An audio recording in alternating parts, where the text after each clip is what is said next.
You know, speaking of mementos, here's something we could talk about. Because, Wraith, you asked a question last week that was interesting. I was not prepared for it. And it led me down a rabbit hole of looking into what all the names and the levels of mementos actually mean.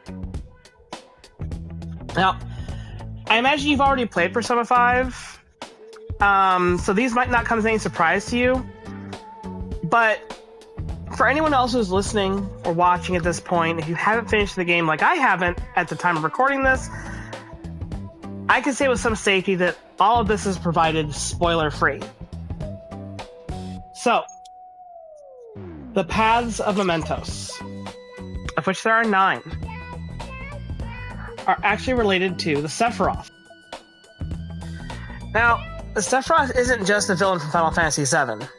Though, maybe after we talk about this, the Joker versus Sephiroth matchups you find out in Smash Ultimate might take on a new level of symbolism for you. Yeah, so Sephiroth actually refers to the 10 emanations of the Jewish Kabbalah, also called the Tree of Life. This also shows up a lot in Gnosticism, since Gnostics based a lot of their early belief on the Talmud, the Jewish Bible, which is also the Old Testament. And the god of the Old Testament in Gnosticism is known as Yaldabaoth. He was born from the goddess Sophia. I talked about this in the cosmology video we did once.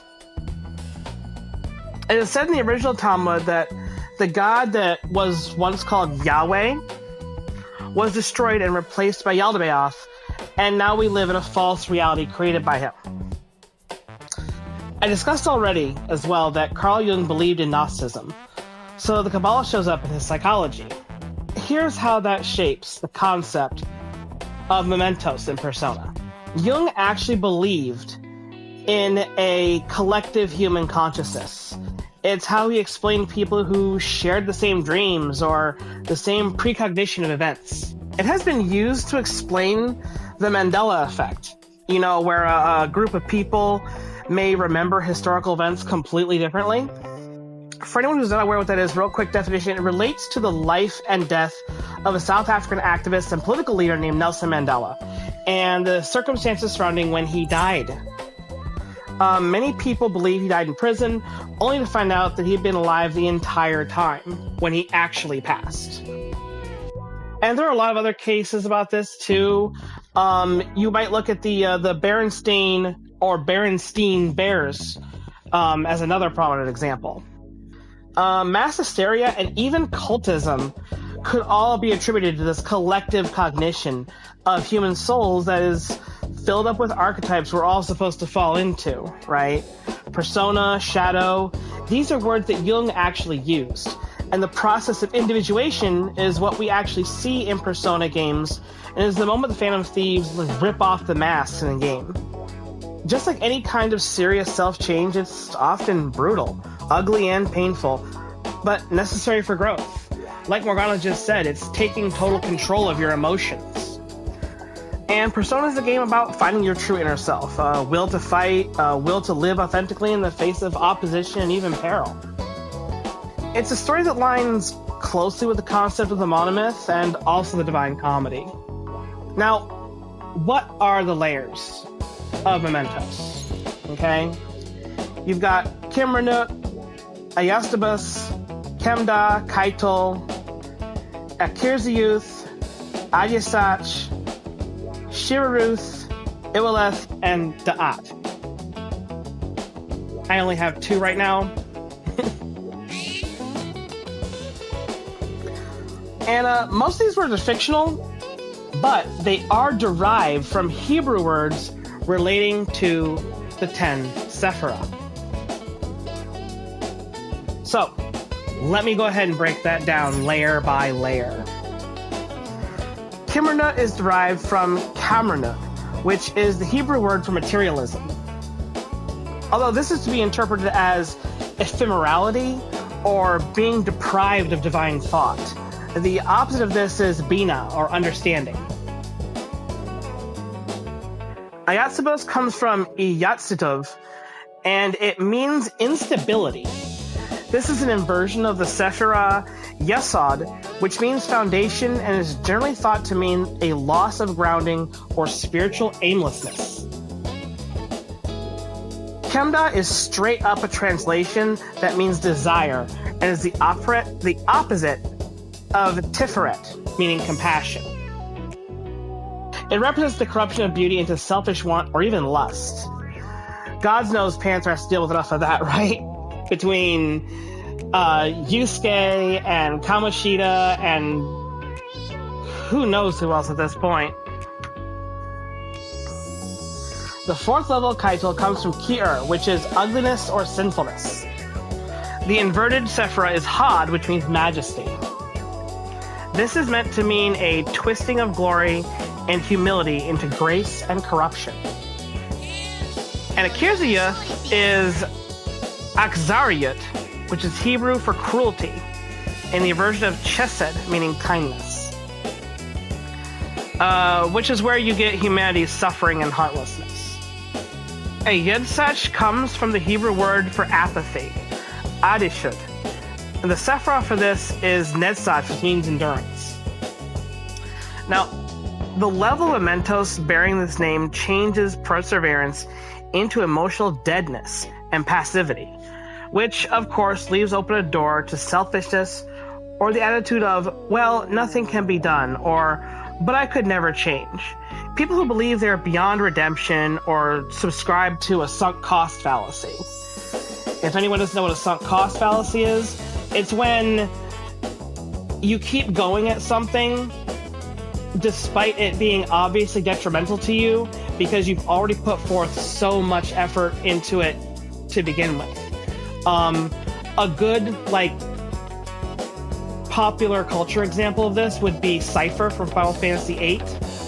At one point, he just kind of keeps working with the enemy because he's been doing it this long, he's got to see it through.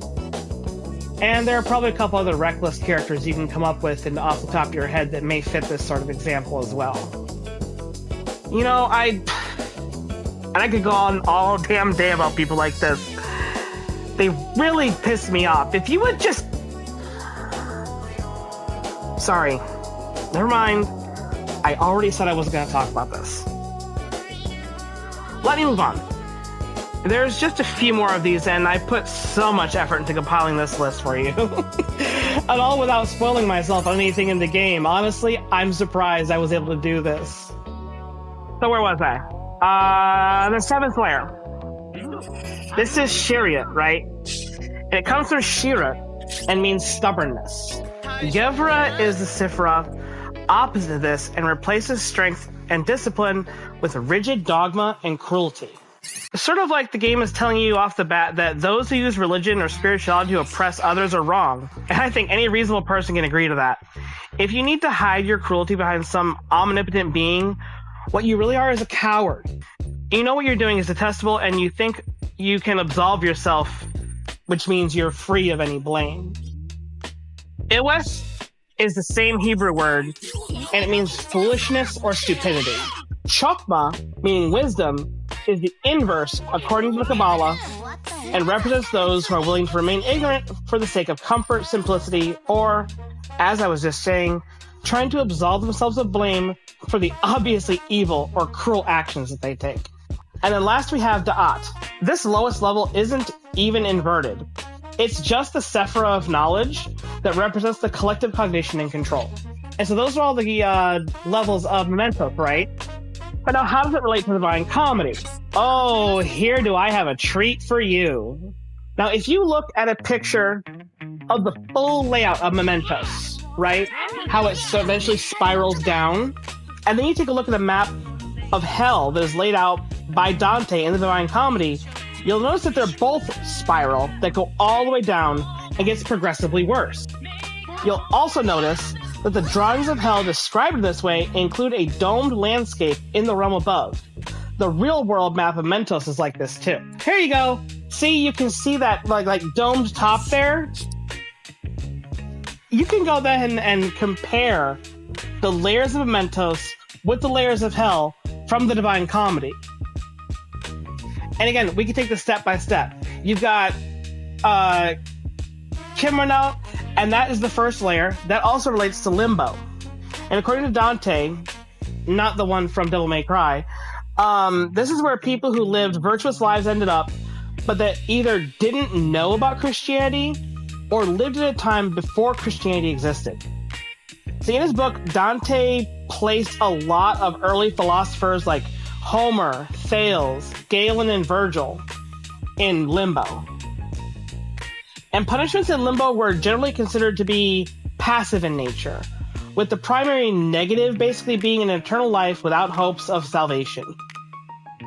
Now remember, Kimmerno means ignorance.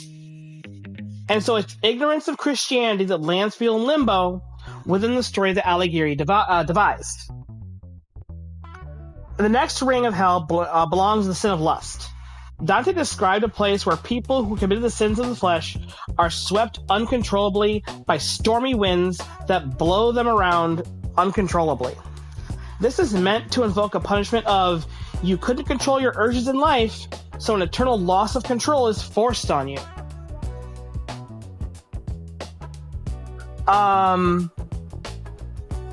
In Mementos, Yaldabaoth was instability, a lack of foundation, or a lack of control. Two notable people that are supposedly residing in the ring of lust are Cleopatra and Mark Antony, not the singer one. The third ring is gluttony.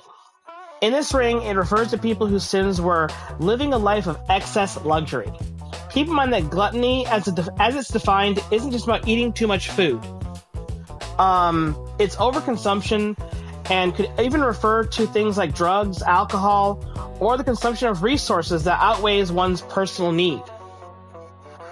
One thing you will find when reading the Divine Comedy is that Dante did not like the capitalist mindset. Yeah, no, Cleopatra, according to Dante Alighieri, is in hell in the ring that is the sin of lust, because she was cheating on her husband with Mark Antony. What was the third layer of Mementos again? Right. Chemda, the Hebrew word for excessive cravings and greed. Ciacco of Florence is a character that's placed here by Dante, but it's not known exactly who this person is. Keep in mind that a lot of who's placed in hell in this book had to do with people Dante had personal grievances with. So it's thought that Ciacco, which means pig in Italian, is a name given by Dante in order to air his distaste for a person without saying their name and drawing their ire once the story was published. Greed is the next layer. This refers to the original translation, in which the sin of greed was called avarice.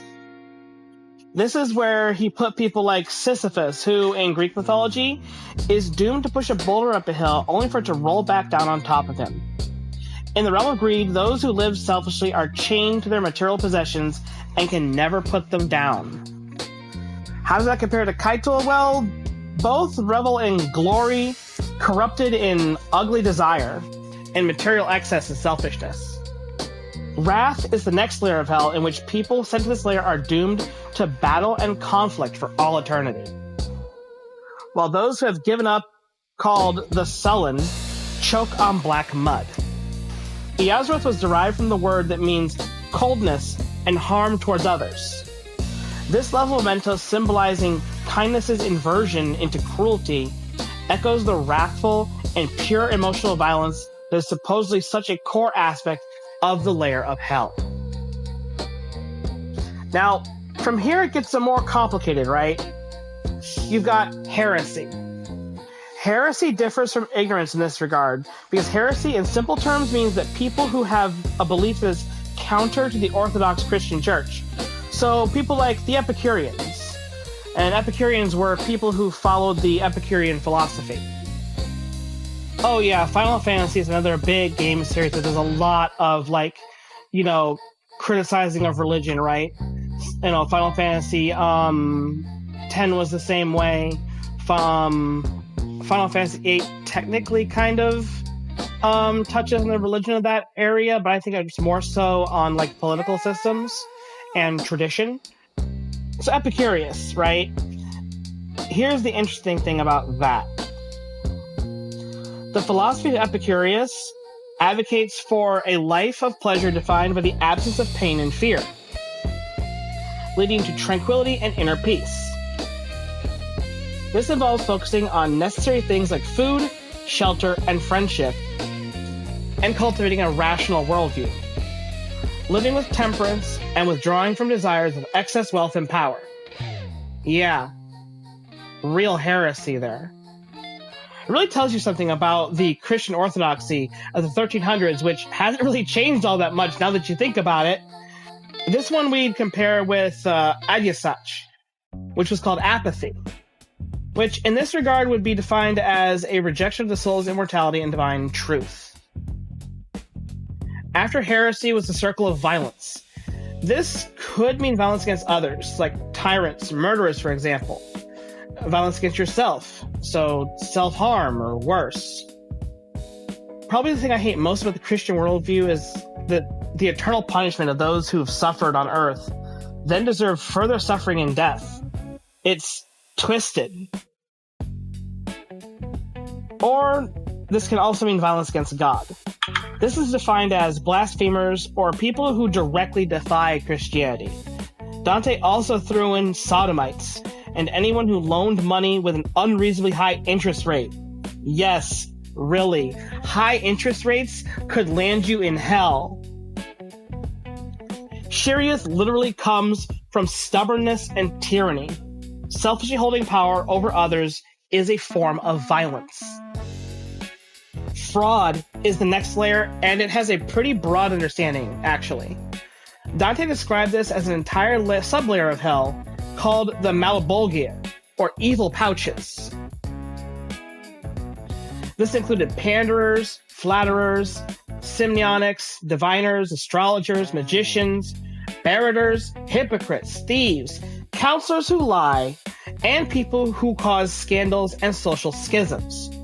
It also included falsifiers of metals, persons, coins, words, and also the giants, referring to the Nephilim of Jewish mythology. Remember, this one compares to Iliath, the foolishness or deception, and involved the manipulation of knowledge for selfish gain.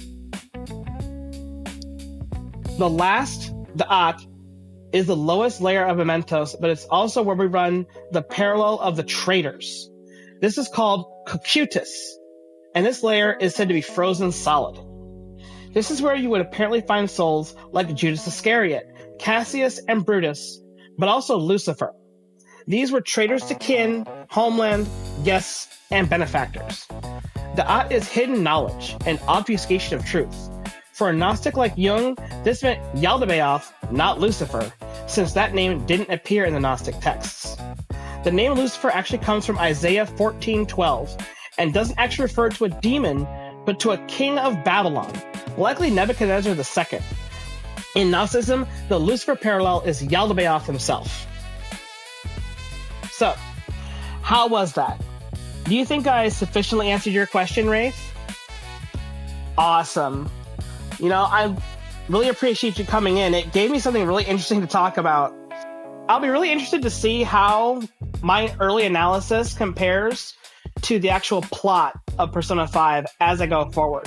However, I have been told at this point by a couple of people to not look any further into it without spoiling myself something fierce. So I'm going to refrain from any more deep dives into terminology until I get a little further in the game.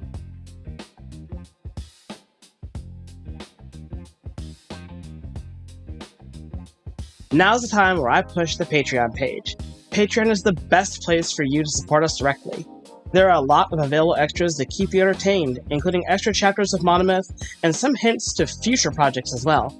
Right now, indie artists like us need all the support we can get, and everything you give helps keep this story and this channel alive. Ultimately, it's up to every one of you that shows up each week to watch our videos, and I really can't thank you enough. For those of you who've joined us on Patreon, I'd like to give a shout out to Emily Mastronardi, Heinrich 28, Pammy Poo, J.C. Moreland, Shadow Fox, Charles Tam, Arya Gabari, and Lunder Lumen. Also a big shout out to our channel members. Ching Furry. You can become a channel member and get access to my weekly content before anyone else. Many a Meko Maxamako. That means many small things make a big thing.